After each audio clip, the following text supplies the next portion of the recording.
décidé d'ouvrir d'ailleurs tous les dimanches du mois de décembre pour rattraper le manque à gagner. Et puis, dès hier aussi, il y a eu la possibilité pour les agences immobilières de faire visiter à nouveau les appartements à louer. C'est un reportage d'Audrey Richier avec Philippe Ferretti.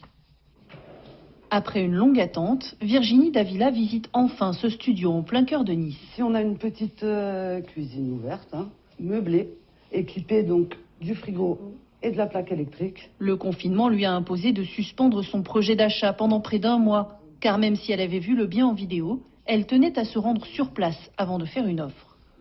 On a toujours un petit peu peur que les petits défauts soient cachés en visite virtuelle, qu'on nous montre, on oublie de nous montrer un endroit qui est peut-être plus abîmé. Et là, finalement, en physique, on se rend bien compte que tout est OK, que voilà, c'est sûr que c'est rassurant.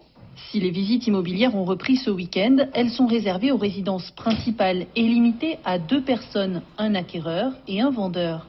Un bien ne peut être visité qu'une seule fois par demi-journée, à condition d'être aéré avant et après la visite.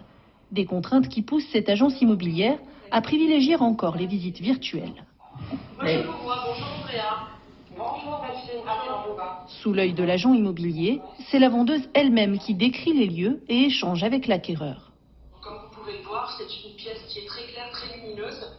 Une première étape indispensable avant d'envisager de se retrouver sur les lieux. Digitaliser au maximum les transactions immobilières, c'est l'objectif que s'est fixé cette agence lors de sa création début d'année.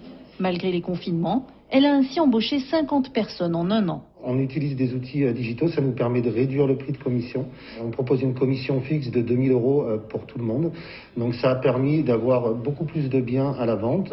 Donc automatiquement, qui dit plus de biens, plus de travail, plus de recrutement. En virtuel ou sur place, la reprise des visites est aussi très attendue des professionnels de l'immobilier, à l'heure où le marché est plus incertain que jamais.